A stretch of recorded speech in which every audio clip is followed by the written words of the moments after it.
Hello, this is Lode with Black Bear Dog Trading, and today I wanted to kind of go over the layout that I use with Fidelity.com, which is my investment brokerage account.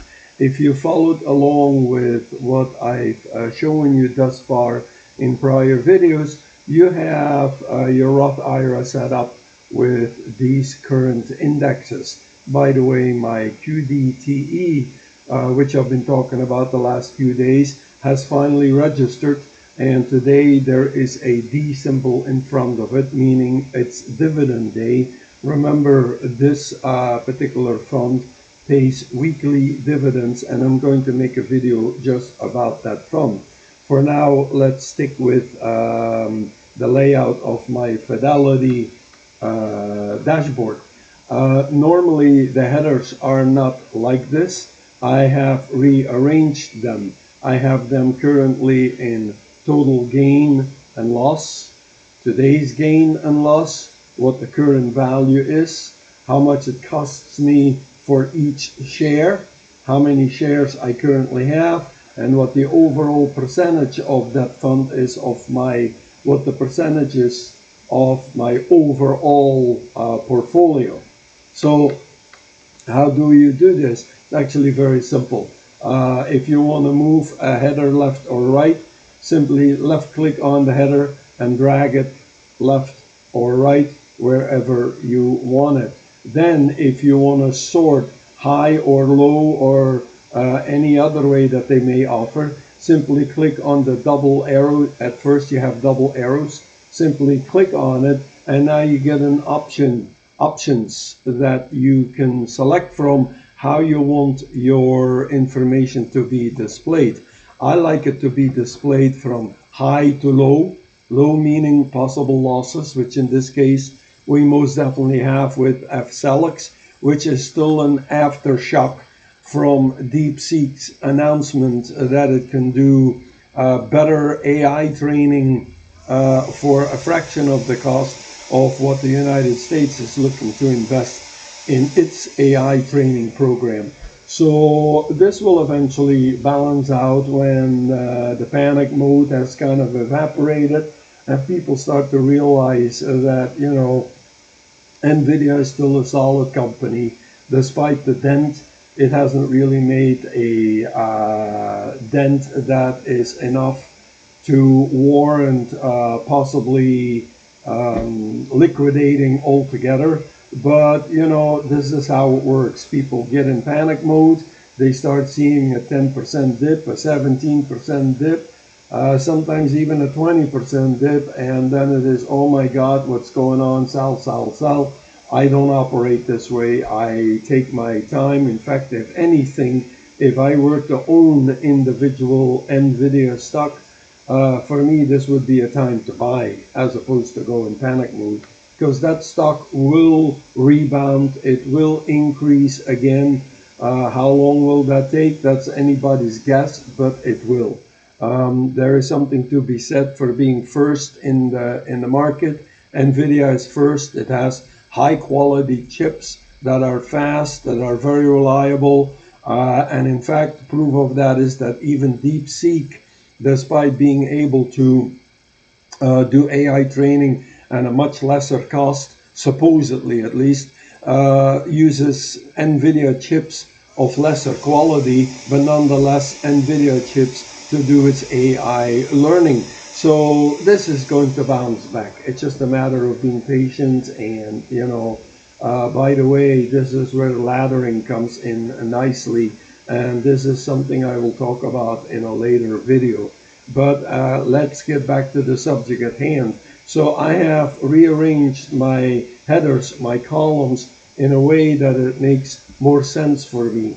So I have the biggest gains up top and gradually going down to possible losses. And after that, I have at first I start off with total gains. Like I said, you click on what's originally a double arrow, and then you select which one you want to see. After that, you just move headers around that will automatically adjust according to the sorting selection you made in total gains. Now I picked it this way, this layout, because I like this better for myself. It gives me a much easier and much more direct view of what's going on with my investments. I can tell immediately that MGV as of now is my biggest performer, uh, followed by CGDV, and I go down the list, and that's how I do this. I also want to show you that. Let's go to dividend view, and you will see this is the original headering, the way it's been laid out by Fidelity and how it's sorted. I'm not happy with that. Why would I need, the date when the actual dividend was calculated and then the pay date later on? I want this a little bit of a different layout. I want to see how much was I paid, and was that in, how much is that per share, and did I make money, lose money? So I'm gonna again swap this around a little bit, and you can follow along, and it works the same way for any one of those options that you have available here. So this makes Fidelity kind of nice, because you can kind of get the lookout to suit your personal preferences. So in this case, I want to go to what is my last price. And again, I want to sort them from high to low. So I click on the double arrow, and here we go. This way is from high to low. So I made, again, the most money on MGV, then CGDV, then QDTE. This is in line with my actual overview, where it also shows me that MGV is definitely the leader of the pack. So let's go back to dividends, and this is, I have an increase. So how much was my increase? What are they paying me at this point in time? Okay, I'm not so interested in how the Security Exchange Commission calculates the yield, so I leave that where it is. But I am interested in what did they pay me for dividends. And again, once more, this then can be sorted. As you see, QDTE, while it doesn't have the highest payout in this list, does have the highest payout in dividend, and they pay weekly, not 35%. That would be fantastic. That's obviously calculated over a year's period. But I would like to then, let's say I want to have that on top. So I just click, and here you go. It immediately swaps it around, and it shows me the highest dividend I earn down to the lower dividends I earn. So I had made money. Here I got nothing yet, and on FSLX I lost money. And the reason I made no money yet is because this is paid, FFRHX is paid monthly. So then I want to show how much money I make per share, and I will put that here.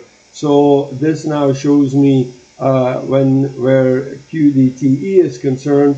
I've only had it it just activated this morning, in fact, and it happened to be dividend day. So I made 0.18 cents on $20 that I put in there, and it's 188, but there is some expense ratio involved. So I like this. Now I could go the other way, and I could say, well, I'll move it here instead. So I made this much because the last amount that they paid me per share was this. It's totally up to you. Oops, I shouldn't have pressed that, my bad. It's totally up to you how you want to arrange this. And it's pretty nice this way. So then I put amount per share, the pay date, when I was paid. So the distribution yield is the last day I was paid was then, and I was paid X amount per share. The last price of the product was this much. and I could even go and leave the rest or modify it. The way this is, I could use current value and move that forward together with how many I have and whatnot. So that goes basically, as I said, right now. Move this right here. So there I have my current value. I also have what I thus far have made for annual income. And so I could put current value. I'll put this here. And then I'll put, just by moving it around like that, there you go. So my last price, I made a profit. The distribution they pay me is 35% plus per year. They pay weekly. Current value is $20.02, so I basically made 2 cents on the $20 I invested. I own 0.5%, 0.5 share, half a share. The amount per share is this much, and per year, thus far, I'm earning in income $9.36. Of course, as these figures increase, as the shares increase, the total shares that I have, then of course I will be making more and more income. But this is how I change my layout and how I like to have it, because it gives me a much easier, faster overview of where I am at. And you can do this for all your options. Let's take, here we go, performance. Year to date, in 1 year, what did I make? So what is my expense ratio and what is my expense gross? This layout is actually good, and it tells me what it is. This is large value, bank loans, technology, again large value, but it's a little different. This is mostly interest, this is mostly dividend. So, you know, and look at the difference here. I can sort this if I want to. So now again, I go high to low. I lost in technology again because of NVIDIA, but as I mentioned already, it bounces back. So I just wanted to share with you, this is how you change the layout of your dashboard to suit your needs, to suit your way of wanting to view this. And I thought it's pretty neat to have. Last but not least, I want to show you another little thing that I do as well. Let me move this out of the way for now right here. This is my cell phone right here, and I have an app installed which is Yahoo Finance, and I use that day to day. Here is Yahoo Finance. I click on it and I use this day to day to check my exact investments at I have at Fidelity. What is this now? I don't want this. Okay. So here we go. And it shows me at a glance what I have here. I'm losing out of Salix. I have here I made a profit, here I made a profit, I made a profit here. So it shows me where I'm at. Again, I have NVIDIA here listed as an individual stock. I don't own that stock, but I do that to keep track of it because my son owns individual NVIDIA stock. He's only, 20, 21 years old. And so I want to give him a heads up when the stock is, and he should be selling or maybe buy more shares. So, you know, help him out a little bit. So this is just for the purpose so that he has it.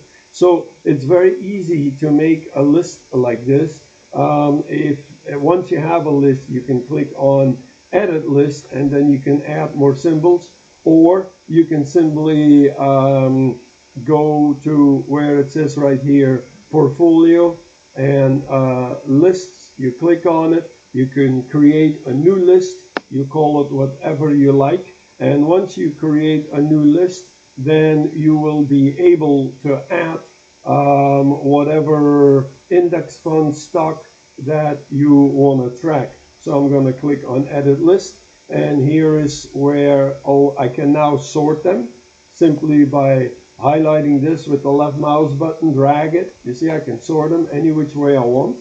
Don't forget to click on save once you've made your sort, If you want to add a symbol, click on the plus sign, and it will allow you right here, type in which symbol that you would like to add, and if none, just go back and it leaves it the way it is. So I made a change right here. I'm going to put this on the top as well, right here, there. Oh, right, try again. Okay, this doesn't go up. Okay, here we go. And click on save, and now it will route back, and you see the switch I made is clearly visible. So this is a little handy tool to have when I'm on the road, when I'm busy doing other things, because I can't always load up Fidelity on my computer. Now, I will point out that, however, I do have Fidelity also on my phone, but the problem that I find with Fidelity, the phone version, is that it is not as intuitive, it is not as user-friendly, it is not as easy to use as the desktop version. At least that is my take on it. So here we are, is, you know, I have to go through it. It works a little different, and I am not too happy with that. So I rather not use it on the phone. I prefer to use it directly on my desktop. Hence, I have Yahoo Finance, a free app. Create yourself a login account for it. The app is free, service is free. I mean, you can have a pay for option. There's no need for it. And this is pretty nifty. Combined together, for me personally, they do exactly what I want them to do, as far as let me know what I need to know when I want to know. So that is it. I hope this was a bit helpful for you, and I'll see you in the next video. Take care, and as always, God bless.